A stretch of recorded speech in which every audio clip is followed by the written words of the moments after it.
Nous sommes le 25 septembre 2012. Il fait encore bon dans le Var. L'été n'a pas encore cédé sa place à l'automne sur la Côte d'Azur. Laetitia Cusba, une jeune célibataire de 33 ans, vivant à Fréjus dans la rue de l'Orée du Parc, s'apprête à passer la nuit chez sa grand-mère.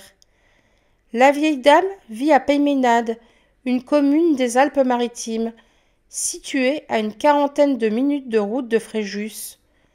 La jeune femme est très proche de sa grand-mère et a hâte de passer cette soirée en sa compagnie. Elle veut lui parler de son désir de fonder une famille un jour. La jeune femme mène une vie simple, sans complications, et cherche comme nous tous le bonheur. Peu avant 20 heures, Laetitia, qui travaille à la poste, quitte le Var. Ses proches n'entendront plus jamais parler d'elle. Bonjour à tous, comme vous l'aurez compris, aujourd'hui je vous parle d'une disparition mystérieuse qui 10 ans après fait encore couler beaucoup d'encre. Si vous êtes content de me retrouver, mettez un like sur la vidéo, c'est un bon indicateur pour moi. Avant de commencer, je tiens à vous dire que le script de cette vidéo a été réalisé par une rédactrice Julie qui a déjà collaboré avec plusieurs autres youtubeurs de True Crime. Si vous avez besoin d'un script, d'un texte ou d'un article, bref, quoi que ce soit qui s'écrit, n'hésitez pas à la contacter, ses infos de contact sont dans la barre de description. Sans plus attendre, installez-vous confortablement, vous allez découvrir ou redécouvrir l'étrange disparition de Laetitia Cusba.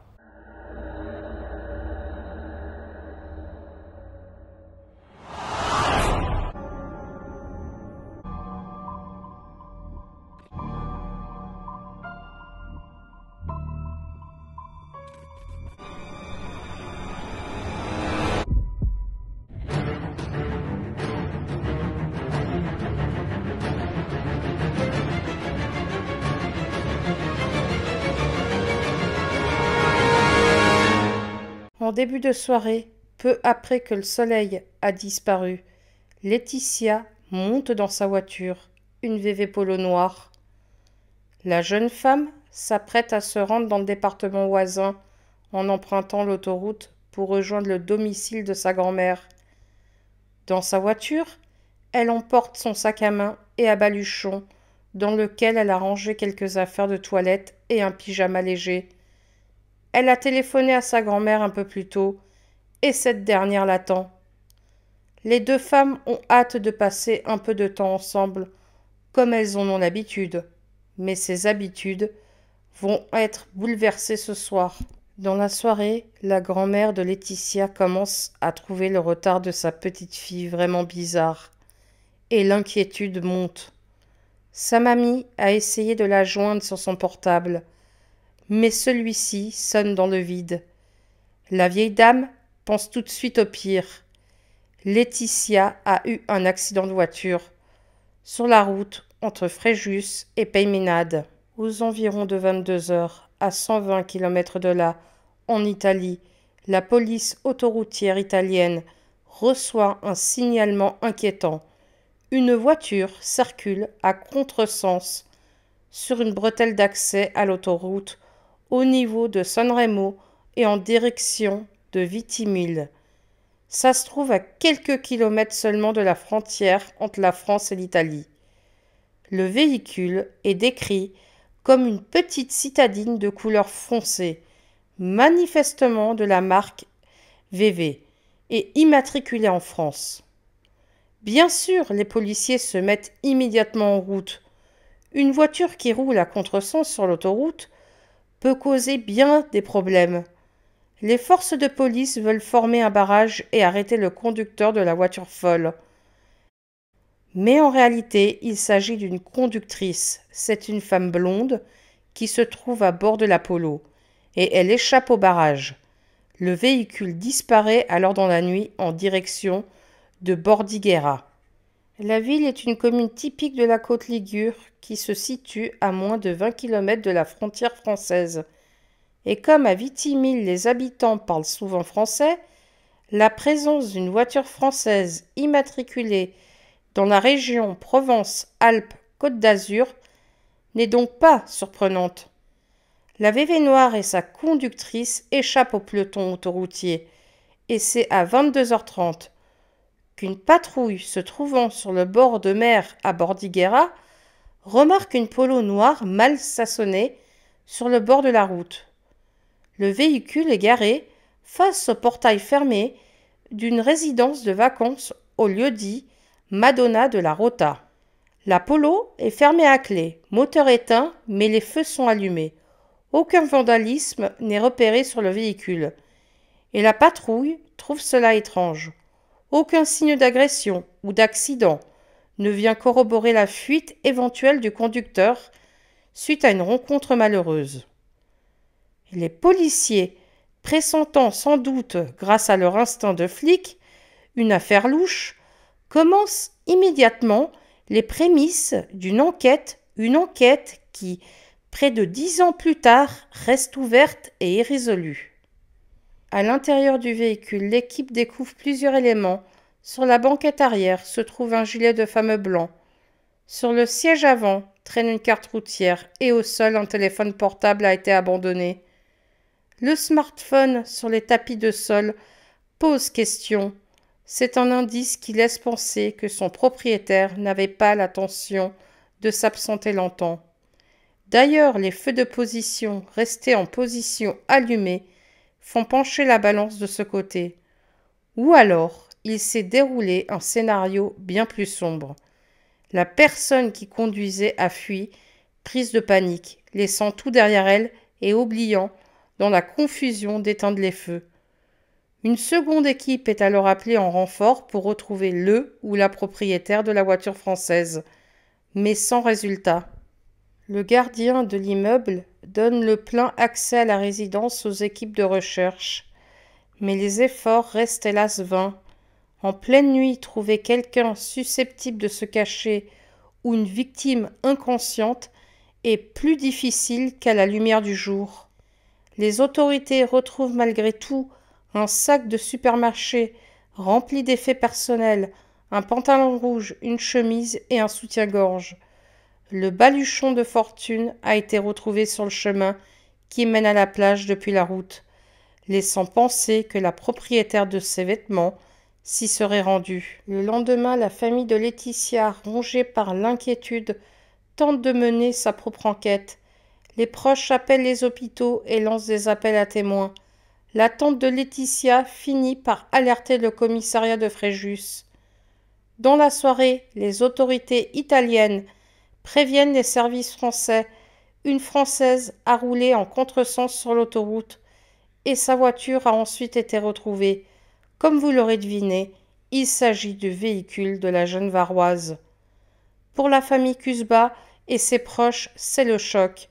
Laetitia ne s'est jamais rendue en Italie. Elle ne connaît la côte ligure et n'y fréquente personne. Pourquoi la jeune femme n'est-elle pas sortie de l'autoroute en direction de Peymeinade, comme c'était prévu? Fou d'angoisse et désarmée par les derniers rebondissements, la famille a encore l'espoir de retrouver Laetitia rapidement. Pourtant, ce clan soudé ne recevra jamais de réponse à leur interrogatoire et doivent encore, 10 ans après, vivre avec l'absence inexpliquée de la jeune femme. Après la phase de choc et d'hébétement, c'est la mobilisation qui commence pour la famille. Ils suivent de très près l'enquête menée par les carabiniers italiens. Ces derniers ont visionné les images de vidéo de surveillance de la résidence devant laquelle la Polo noire est égarée et ont fait des découvertes intéressantes. On y voit la jeune Française sortir de son véhicule. Elle porte une tunique blanche et elle se dirige à pas rapides vers le fameux chemin qui mène à la plage en contrebas. Elle escalade le portillon qui ferme cet accès et s'évanouit dans la nuit. Ce sont les dernières images de Laetitia Cusba. Les parents de la disparue et sa sœur doivent en plus, dans les heures qui ont suivi l'évaporation de Laetitia, suivre l'avancée de l'investigation de loin. Les parents sont en vacances en Crète et Christelle a pris quelques jours de vacances qu'elle passe en Tunisie. Immédiatement, ils affirment que la Fréjussienne n'avait rien à faire en Italie. Elle aurait dû emprunter la sortie du lac de Saint-Cassian et prendre la direction de Peymeinade. Pourquoi donc a-t-elle roulé aussi longtemps en direction de l'Est? La jeune femme a passé plusieurs péages. Elle s'est forcément rendue compte de son erreur. Les sorties d'autoroute sur cet itinéraire sont nombreuses. Pourquoi n'en a-t-elle emprunté aucune? Les autorités italiennes ayant fait leur travail et piétinant, l'enquête prend un autre tournant. Si la réponse ne se trouve pas en Italie, elle se trouve peut-être dans le Var, là où vivait Laetitia au moment de sa disparition, Fréjus. Rien de suspect n'est pourtant retrouvé au domicile de la jeune femme. En France, les dernières images de Laetitia sont celles prises au péage d'Antibes à 20h01, lorsque celle-ci a franchi la barrière. Dans la journée du mardi 25 septembre, Corinne, une amie de Laetitia, a vu la disparue. Les deux jeunes femmes ont bu un café sur le port et la Fréjussienne était tout à fait normale. Elle était détendue, souriante et parlait du futur. En effet, les deux copines avaient décidé ce jour-là de partir ensemble en vacances. Selon Corinne, son comportement ne cadrait pas avec un état dépressif et encore moins avec des idées suicidaires. Toutes les pistes se referment donc les unes après les autres, laissant les enquêteurs français désemparés. Passons désormais en revue les différentes pistes qui ont été examinées lors de l'investigation. La première piste, Laetitia n'était pas seule. Au premier péage qu'elle a traversé, un cliché a été pris. Sur celui-ci, on identifie la voiture de la jeune femme, mais il est impossible d'affirmer qu'elle est seule. A-t-elle pris quelqu'un en stop avant de s'engager sur l'autoroute? Cette personne l'aurait-elle forcée à se rendre en Italie? Avant de travailler à la poste, Laetitia a été gendarme.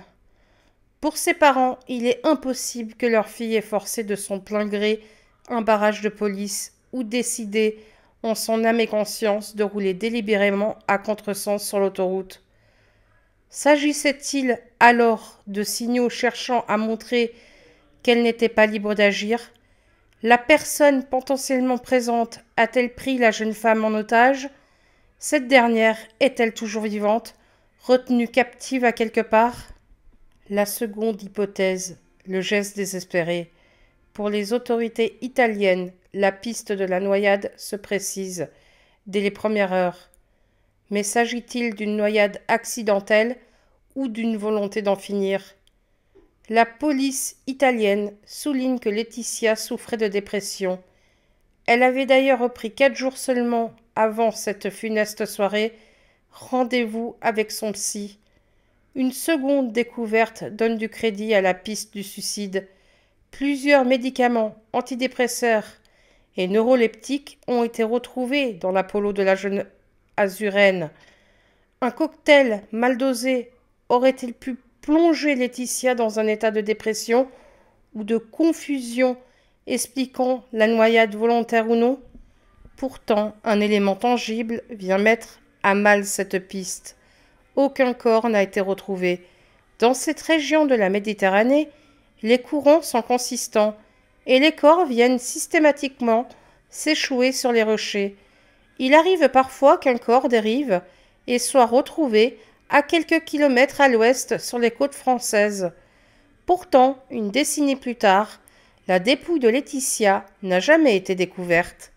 La troisième théorie, la piste criminelle.